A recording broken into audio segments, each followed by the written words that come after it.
What's good, everybody? I'm fighting through like a cold over being sick. So if I happen to cough in the video, I'm sorry, man. My fault. But it's 313 J-Mo, man. What's up with y'all? It's championship weekend. I'm here to I'll talk about those two games. But besides that, there's two things that I do want to talk about, and we gonna get this done quickly. This is not gonna be a long video at all.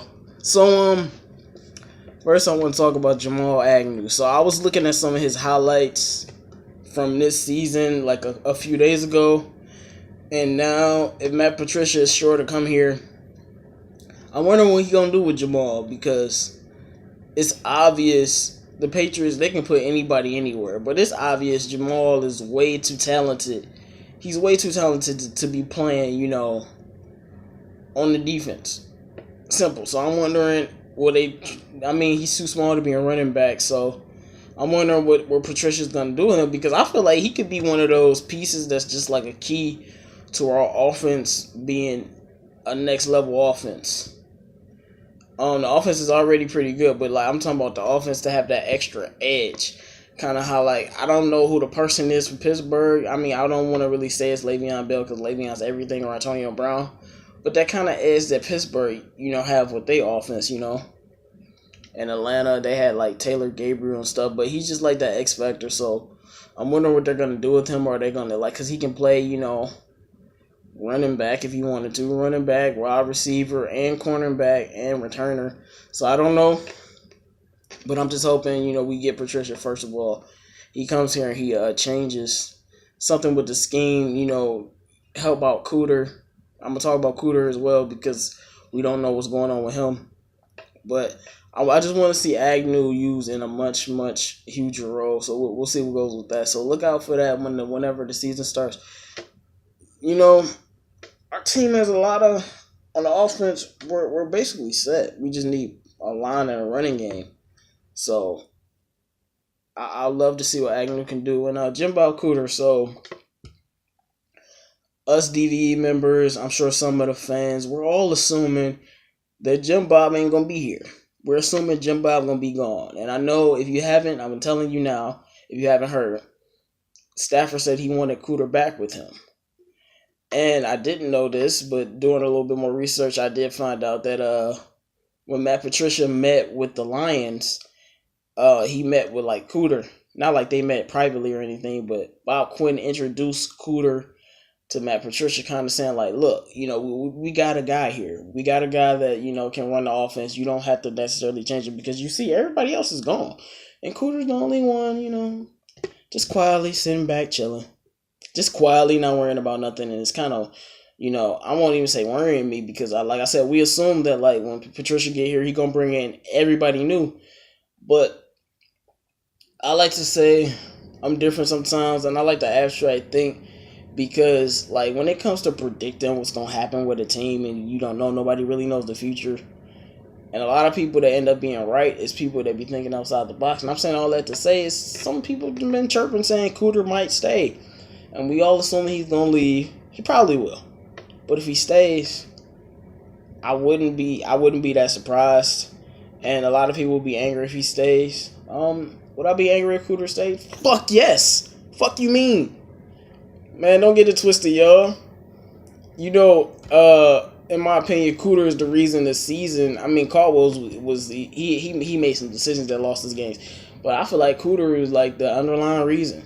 Or maybe it's because we don't got a running game. Maybe that's what he needs. But the thing about Jim Bob is he was brought here to be a passing. It was a passing. So look at our passing game. Passing game is amazing. Our passing game is top 5, top 6, literally in every fucking category. We have a good offense. Hold on. Let's see. We got a good offense.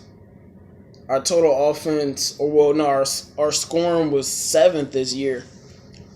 And a lot of people give Matt Patricia credit for, keeping the people not being able to score on the Patriots. So we use how many points they score. Well, if we reverse it for Cooter, as much as we can't stand the guy, he's been top 10 in scoring offense since he's been here. Our passing numbers have always been good through the air. Like, the air has never been a problem. It's been protection, and then it's been a running game, and there's been a lot of predictability and Cooter just calling like other plays and stuff. So I just that's the problem. That's the main reason why I'm concerned. I said I wasn't worried, but I'm not worried. It's just like, I'll be concerned if he's still here.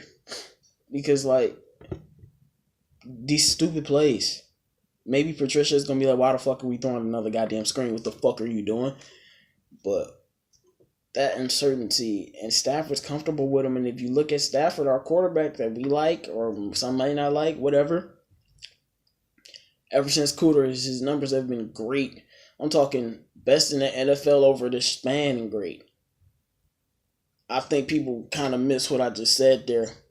Best in the NFL over the span great if we talk about the regular season. So, I'm serious. The best.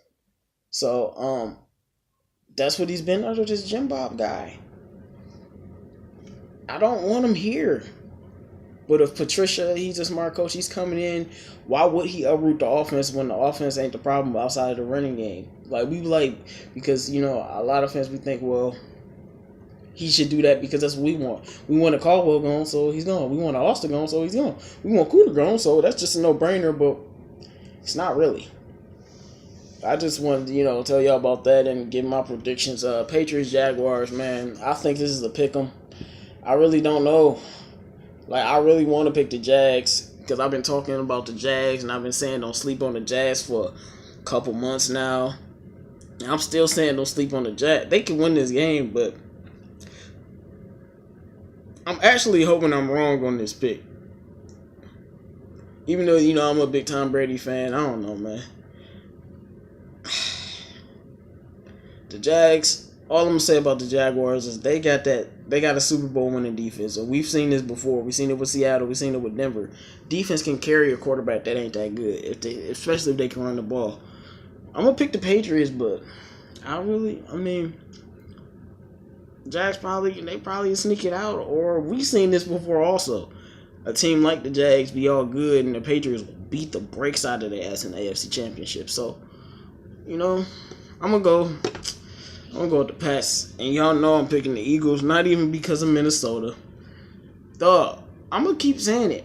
And it depends on who goes to the Super Bowl. Because if the Pats don't make it to the Super Bowl, I'm going to say that shit again. Like, y'all niggas is asleep. People are really disrespecting Philly. And I said this one going to be a long video, but they really disrespecting Philly. I don't think people realize how good their team is. They lost Carson Wentz, an amazing quarterback. Yes, I'm giving him amazing off of them that 2 years because I knew he was good last year. When his record went, I'm like, nah, he got something. You put in your backup, like a Rudak level backup with playoff experience, and they're still this fucking good. That shows me that the team around him is good, and Nick Foles isn't a complete scrub. People got to stop treating him like he's a complete scrub. Dog. He could ride this squad. Trent Dilfer won a championship. Look at Blake Bortles. Like, he could ride this squad. And honestly, I think Minnesota's in for a rude awakening because they haven't faced a team with a defense as dominant as theirs. And that's what the Eagles have. But I'm going with the Eagles, man. I think people are really just disrespecting these people. Minnesota ain't lost all year at home except for to us. We beat them at home. We the only team to beat them at home. Meaning they've lost all their games on the road. So, Kemba Walker's on the he's on the trade block. Pistons need to do whatever they need to do to get him. And that's my last few words, y'all. 313 J-Mo, man. Hopefully I'll be back healthy next video, I'm out.